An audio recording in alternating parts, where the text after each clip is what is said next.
Zelenskyy and Hunter Biden have a great deal in common, and you should be aware of it. You see, Zelenskyy, the president of Ukraine, well, the cokehead of Kiev, because he is a cokehead, the cokehead of Kiev is actually a manufactured political figure. He was manufactured by a Ukrainian Israeli Cypriot oligarch called Igor Kolomoisky. Now, Igor Kolomoisky was the man who owns 1+1 Media here in Ukraine. And 1+1 Media is the company that financed and produced the TV show Servant of the People. And Servant of the People hired Zelenskyy, a well-known actor in Ukraine, an actor with zero political experience or even any political interest. Well, they hired him to play the role of the president in this show, Servant of the People. Now, Servant of the People had huge ratings, but a lot of people say that it was really weird, the amount of propaganda and PR that was done for the show. It was disproportionate to any other show of any channel. The amount of PR, positive press, and all the rest of it, it was really pushed on the people. Some people say it was completely astroturfed. Some people who know how to speak Ukrainian and who have watched the show have told me that it's a mildly enjoyable show, but no big deal. But anyway, the show was hugely popular. And it ran from 2015 to 2018. And almost seamlessly, Kolomoisky, the oligarch, created a party called Servant of the People, same name as the TV show. And their candidate was Zelenskyy, a man with no previous political experience and indeed no previous political interest. And Kolomoisky financed Zelenskyy to the point that Zelenskyy today is a billionaire. How many actors do you know are billionaires? I mean, I don't think that Tom Cruise is a billionaire and he's the most successful actor in the world, if he's just an actor. Zelenskyy is more than just an actor. He's the finger puppet of Kolomoisky, this oligarch. And do you know who Kolomoisky also financed to the tune of $50,000 a month, plus additional benefits of different sorts? Hunter Biden. Yes. In 2014, Burisma, the Ukrainian oil company, gas company, hired Hunter Biden to be on its board of directors to the tune of $50,000 a month. Who do you think controls Burisma? Kolomoisky, the same guy who manufactured Zelenskyy as president of Ukraine. Yeah, I bet you didn't know that.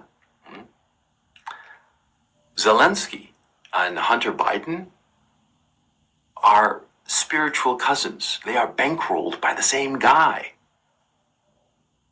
It's funny because both of them have drug addictions, pretty serious ones. Both of them get their money from Kolomoisky, and both of them are intimately involved in Ukraine. But here's the difference, of course. Zelenskyy doesn't have a dad who's president of the United States, now does he?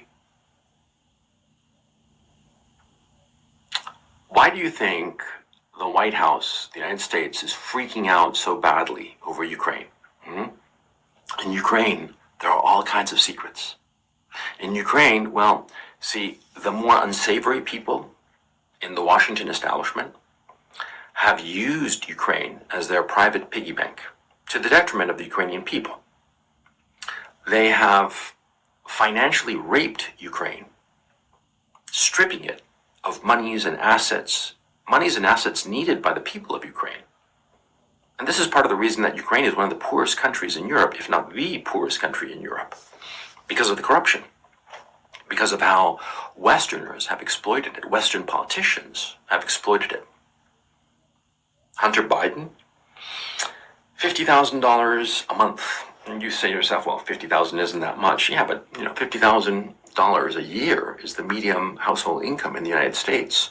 In Ukraine, a much poorer country, $50,000 a year would easily solve the problems of a good 4 or 5 families in Ukraine, the financial problems of those 4 or 5 families in Ukraine for a year. And Hunter Biden was getting that money per month just for himself.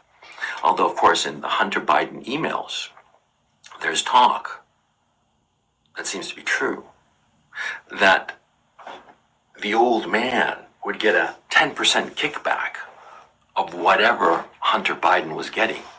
And that was in the laptop. Oh yeah. Look it up. You don't have to take my word for it. You don't have to take my word for any of what I'm telling you. Look it up yourself and you'll find it. It's very easy to find. Kolomoisky, the Ukrainian Israeli Cypriot oligarch, was financing Zelenskyy, was financing Joe Biden. God alone knows who else he was financing. And he was just one. There's a whole rotten bunch of these people here in Ukraine. And they were all busy paying off the West so that they could carry on their little evil deeds and whatnot. If you want to know why the West is freaking out over Ukraine, you have to understand that they are all terrified that the truth will come out in Ukraine. The biolabs that just came out, Victoria Nuland, the Undersecretary of State, admitted that these biolabs existed in Ukraine. Why do you think that she would admit to such a thing if it weren't true? And she said that they were instructing the people in Ukraine on how to dispose of all their material before the Russians could get their hands on it. Now that's weird. I mean, if I'm a biolab and I'm working on like the cure for Alzheimer's or something like that, I'm not worried about the Russians getting their hands on my research. On the contrary, I'm worried that the Russians might come in and destroy it. Maybe on purpose, maybe on accident, right? But that's my worry. I'm not thinking to myself, oh, the Russians are coming, therefore I am going to proactively destroy my research. I'd never think that if I'm working on something mundane or potentially beneficial to the human race. But I would be thinking that if I'm working on something really nasty, if I'm working on something really nasty like a super anthrax virus or something like that, or some super plague that will kill off a whole bunch of people, then I'd be thinking to myself, how do I get rid of this material, of this research that I've done before the Russians find it and get their hands on it and show the world what I've been up to? See, that's the thing that all the politicians in the West are worried about insofar as Ukraine is concerned. They don't really care about Russia taking it over. They don't care about the Ukrainian people. They don't care if Ukraine is turned to rubble. Actually, they hope it will, because in that rubble will be hidden all their deeds, their evil deeds, their corrupt deeds. That's why they want to destroy Ukraine.